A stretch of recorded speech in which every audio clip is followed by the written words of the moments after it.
Some children possess mysterious power. These abilities can range from precognition to hearing voices in their heads. My beloved daughter is no exception. One time, as my husband was leaving for a business trip, she tearfully cried out, "Daddy, don't go!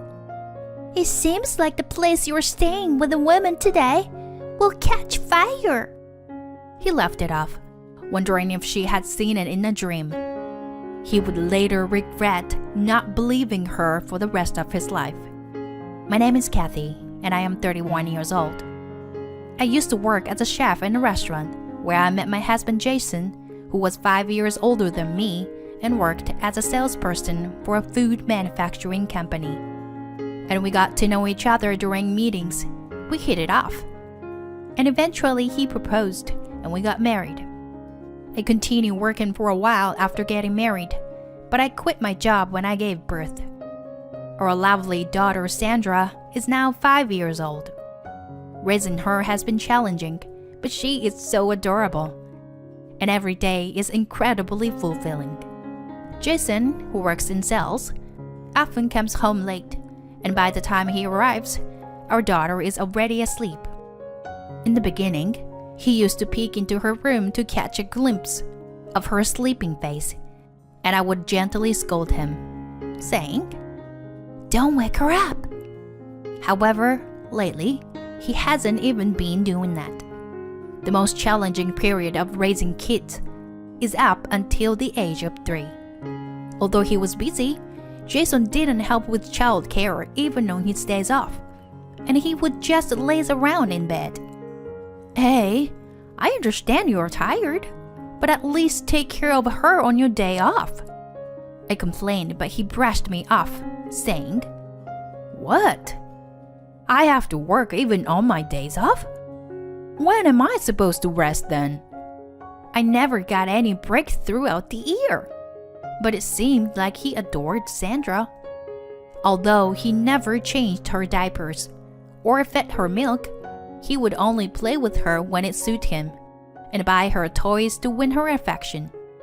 Despite spending more time with me, she would say, "I want to hold hands with Daddy."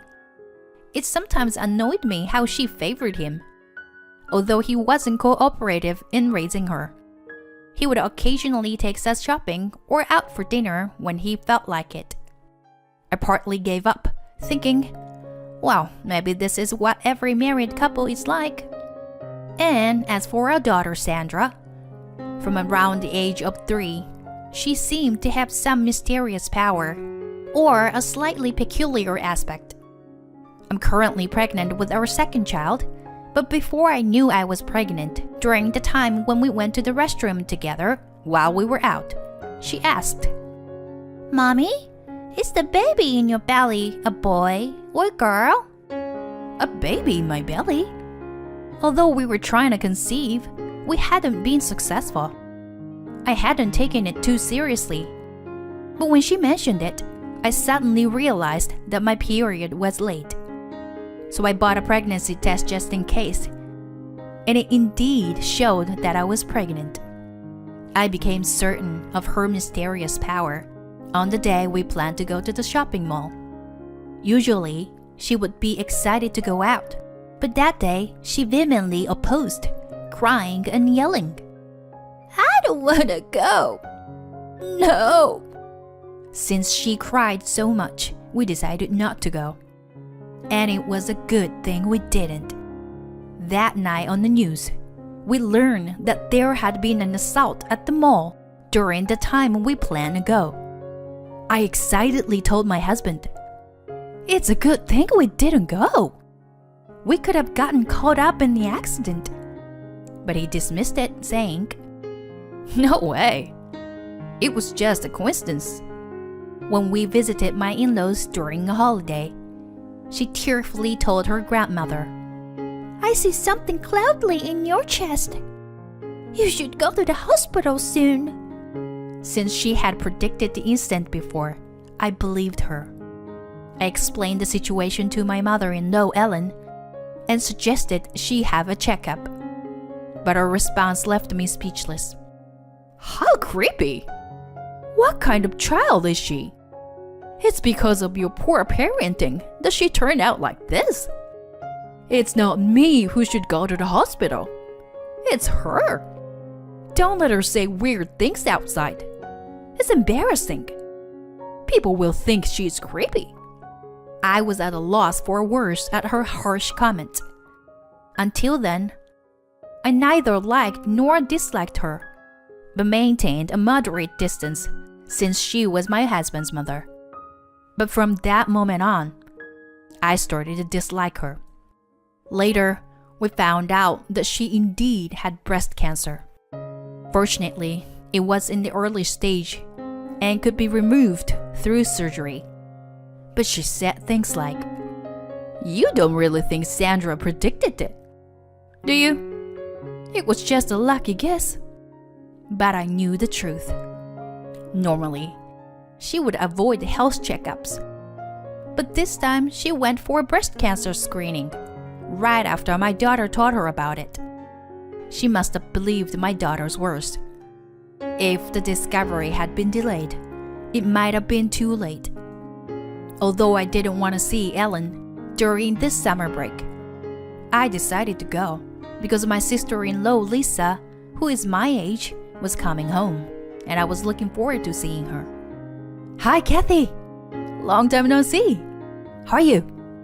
And how's Sandra? How's your morning sickness?" "Well, so far, it's not too bad. It was terrible when I was pregnant with Sandra." "Lisa, it's been a while. Your belly has become quite big, hasn't it?" Lisa was also married and expecting her first child. Watching our conversation with a disinterested expression was my other sister-in-law, Kelly. Kelly was like a carbon copy of Ellen. She was the oldest of the 3 siblings and still single at 38. According to Lisa, Kelly couldn't get married because she was mean-spirited, which I completely agree with. When my husband and I went to greet her for our wedding, she said to me, a stranger at the time, "Jason, are you really going to marry this girl? She looks plain, and her clothes are so unfashionable. There must be a more suitable girl for you out there." Until Ellen verbally abused my daughter, I hadn't thought of her as that malicious. But looking back, my father-in-law was always around, and so was my husband, so she must have been putting on a facade. My father-in-law, David, is a quiet person, but he is very kind. Lisa must have taken after him. She is always gentle, smiling, and bright. And since we were the same age, we got along well. I think of her as a real sister and cherish her. At my in-laws' house, they have a big dog named Sam, and my daughter is always eager to see him. She usually goes to play with Sam first, but this time she started making a fuss. "Mom, Sam is in trouble. He says his stomach hurts." "What?" I hurried to check on Sam, but he wasn't crying or showing any signs of pain. "This is ridiculous. She's going to grow up useless if she keeps lying like this," Ellen said, while Kelly joined her in mocking her. "Right? Kathy seems dumb, so Sandra must have taken after her." As for Jason, he said, "Well, Sandra must have just had a dream or something." At that moment, my father-in-law said, "No, I believe what Sandra is saying. Let's take Sam to the vet." He took Sam to the vet, even though his wife disapproved. What a waste of time! When he returned from the checkup, he excitedly said, "Sandra, thank you. Sam had a stomach illness. It would have been too late if we had waited any longer." He hugged my daughter, and she looked happy. "Yes, it seems that Sandra had some kind of precognitive ability," Lisa said. And we all enjoyed the conversation. But Ellen and Kelly remained unimpressed. It was around the beginning of autumn that I started to notice my husband acting strangely. He had always come home late, but his weekend work had increased. "Have you been busy lately? You've been working on weekends a lot more." Yeah. I've been assigned as the leader of a new project." At that time, I believed him and didn't doubt his busyness, as I was aware of his demanding job as a chef. But I began to notice things, like him having flashy things, always paying attention to his phone, and going into bedroom with his phone whenever it rang, which made me increasingly suspicious. Still, I was pregnant and wanted to deny the possibility of infidelity.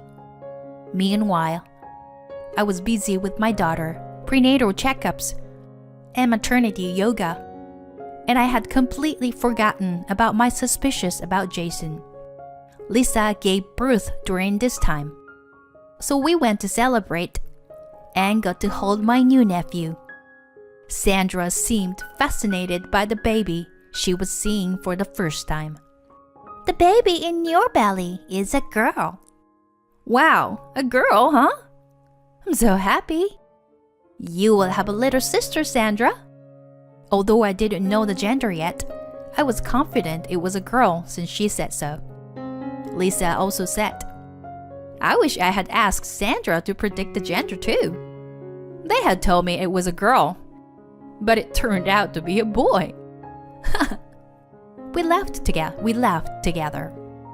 A few months before my due date, the home phone rang, and when I answered, the caller introduced herself as Anne, my husband's junior from work. She said that she was carrying my husband's child. I had almost forgotten about it, but as I recalled his suspicious actions, I felt both a sense of "I knew it" and anger at being deceived while pregnant. Jason probably thought that since I wasn't working and was pregnant, I couldn't divorce him and took the situation lightly.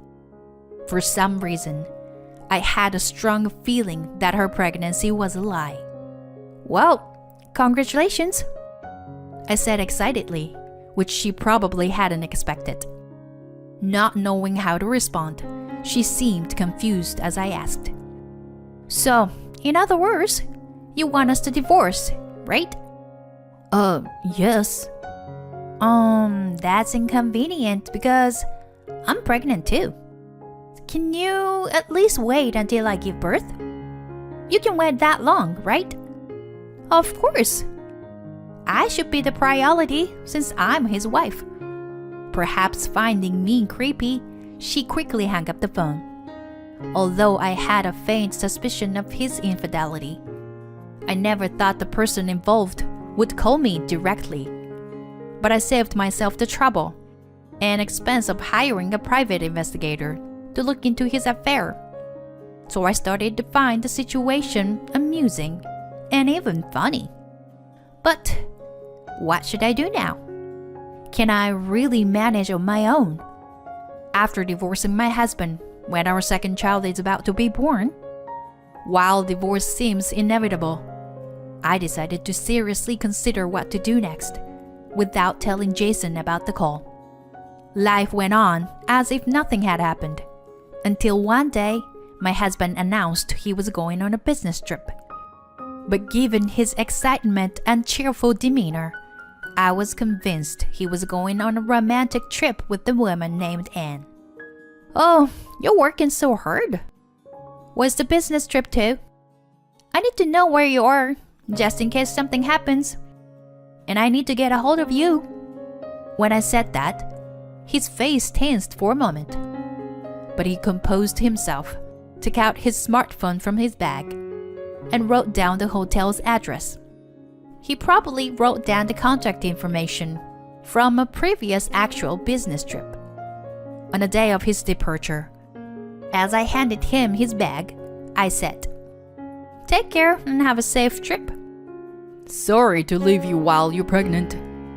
Please take care of Sandra. If anything happens, you can call my parents' house." He spoke kind words to me, trying to sound convincing. At that moment, Sandra cried out to her father, who was leaving for his trip. "Daddy, don't go. It seems like the place you were staying with the woman is gonna catch fire today." What are you talking about? My husband asked, his face clearly flustered. Sandra, did you have another dream? He said, laughing it off as he patted her head. By not believing her this time, he would regret it for the rest of his life. I panicked, thinking that what she said might come true. I tried to desperately convince him not to go, but he wouldn't listen. That day, I couldn't relax and paced around the house. When I talked to David, he and Lisa came to our home. "I'm sorry, David. And you too, Lisa. Is my nephew okay? I know you were here to take it easy. Sorry for making you bring him along while you were going through so much." "No, it's fine. I'll put him to sleep here. I don't want to stay at the house with my mom and sister anymore." Kelly is sarcastic, and my mom is nagging. "Oh, speaking of my brother," I explained everything to them, and David said, "There's no doubt that what Sandra says is true. She saved Sam that time. My idiot son is really pathetic. I want to stop him, but would he answer the phone if I called?" He tried calling, but as expected, Jason didn't pick up. A few hours later, the worst happened. I received a call from an unknown number, and when I answered, it was from a hospital. It wasn't a hospital near his supposed business trip location, but one in another city. They told me that Jason had been caught in a fire while he was with the woman. The apartment was probably where Annie lived. I asked Lisa to watch Sandra and went to the hospital with David. There, my husband lay in bed, his body injured and suffering from burns. Although the surgery went well, he had sustained spinal cord damage when he jumped out of the window to escape the fire, and there was a possibility he would need care due to lingering effects. I decided to tell him about the divorce once he woke up. A few hours later, when he opened his eyes, he noticed his father and me. "Oh, Kathy and Dad, thanks for coming. There was a fire accident on my business trip. I'll need to be hospitalized for a while. Sandra's words really do come true. I'm surprised. I'll be causing trouble for a while, so please bear with me." I was dumbfounded by his feeble words. "You know, I already know. You were at your mistress's house and got caught in a fire, right? What do you mean, bear with you?" I confronted him calmly. He looked frustrated for a moment, but then brazenly said, "Well, let's just forget about that. It was just a momentarily lapsed. Rather, I'll need your help from now on. You're my wife, so it's only natural that you help me, right?" That's when David, who had been listening silently, spoke up. "Don't be ridiculous, son. Do you understand what you've done? Kathy is raising Sandra while being pregnant. How dare you have an affair when things are so tough for her? I don't care about you anymore. If you want someone to take care of you, ask your mistress." "What? Is that what a father would tell his son? Kathy, this was just a fling." "A fling? You don't think I'm serious, do you? She won't take care of me. Let's just be happy, just the two of us, like we used to. We have another child on the way." Fed up with my husband's selfish words, I said, "That's it. We're done. Let's get a divorce." I placed the document on the table. "Are you kidding me? Divorce? I'm in this condition. Don't whine about a one-time affair. Who do you think has been supporting you all this time? Just as I was about to yell at him, the curtain next to us suddenly opened, and I was startled. A young woman appeared. I've been listening quietly, and you just keep saying selfish things.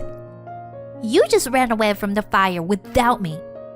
You said I was a better woman, and that you would divorce your wife and marry me. And now you say it was just a fling? Listening to the conversation, I knew this woman must be the mistress. Anne, you're right. Of course, it's like that. It's just lip service for married men. He called her Anne. No doubt the woman who had called. I had no sympathy for her, but I thought what he did to her was terrible too. She seemed to have been rescued with lighter injuries than Jason, but she looked like she could burst into tears at any moment. If her pregnancy was real, I wondered if her unborn baby was okay. Anne, how's your baby? Is everything okay? Jason looked at me, wondering why I would ask that. Don't worry, the pregnancy was a lie. He just couldn't make up his mind. I just wanted to push him to get a divorce from you. You lying about being pregnant? You're terrible. He yelled, but he had no right to say that. You are the one who's terrible. You said I was just a fling, right? Then there is no problem. Goodbye. As she tried to close the curtain while crying, I stopped her. Wait, Anne. I'm sorry about your injuries, but I'll be claiming compensation for emotional distress. It's only natural since you got involved with a married man. Hearing my words, she silently closed the curtain. I'll also be claiming compensation from you, Jason. I'm about to give birth, so you'd better cover the childbirth expenses as well. My husband, probably thinking he wouldn't be charged, made a dumbfounded face. No way. You can't do that. I won't be able to work for a while, he said, looking at me with the pleading eyes. But I felt no sympathy for him and shook my head. Then, can you lend me some money? No way. It's your own fault. Take responsibility and pay for it. Please, Kathy. I admit I was wrong. I'll be a better man for you. So don't abandon me. No matter how much he called out, we ignored him and left the hospital room, returning home. After I thanked David and Lisa, they went back to their own home. Later, I received a call from my mother-in-law, who had heard about the fire and visited her son in the hospital. How could you be so heartless? He's in such a terrible state. Forgive him for just one affair and help him out. You'll be in trouble without a husband when the baby is born. Sandra is such an amazing child. Let's make use of her abilities from now on. I could hear Kelly's voice chiming in from the background. That's right.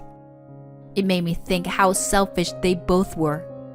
It's amazing that you can say such things, especially after calling Sandra creepy. Maybe you should go to the hospital yourself, Ellen. I can't be a family with people who tell their grandchild to go to the hospital and have such crazy mind that they cheat. Sandra and the new baby will be better off without a father like him. If you want to help, why don't you help him yourself? I said at all once. She was yelling and screaming, but I ignored her and blocked her calls. Later, I was able to get a divorce from Jason through a lawyer. Since there was a lot of decisive evidence, I was able to claim a large amount of compensation from both Jason and his mistress Anne. Jason, having lost Anne's affection and being denied help from his father, had no choice but to rely on his sister and his stay-at-home mother. However, Ellen and Kelly were kicked out of the family home. Ellen, despite being a stay-at-home mom, spent money recklessly and hurled verbal abuse at Sandra and Lisa. My father-in-law couldn't stand her defending Jason and told her he wanted a divorce. Self-proclaimed career woman Kelly was actually incompetent at work, but her boasting was top-notch. She had a bad reputation at her company and apparently didn't make much money. She didn't contribute to living expenses, didn't do housework, and just lazed around, constantly making snide remarks to Lisa, so she was kicked out too. Jason, who had cheated on me with a subordinate under the guise of a business trip, was demoted at his company and didn't have anyone to visit him in the hospital. He had a large debt to pay for hospital fees, child support, and compensation. With his now disabled body requiring care, he would likely struggle in the future with his moneyless mother and sister. At least he had someone to stay with, I guess. Moreover, I heard that he had lost his function as a man due to after effects. But I couldn't find it in myself to feel any sympathy for him. I gave birth to a baby girl. My father-in-law David apologized profusely, but he was not to blame for anything. Although David and Lisa are no longer considered family by marriage, we still keep in touch and get together regularly for meals and such, so that our children could have play dates. My mother, who had been away in the custody side taking care of my grandfather, returned home saying, "Your brother and his wife are there now, so your father will be fine." She has been helping me with my daughters. My parents are absolutely smitten with their grandchildren, whom they haven't seen much. I have some savings for a while, and Jason's compensation payments will help me get by. After my baby is about 6 months old, I've arranged to start working at the restaurant again. As my older daughter Sandra grew up, her mysterious abilities gradually seemed to fade away. While I sometimes feel a little sad about that, I want to continue watching over the growth of my 2 daughters.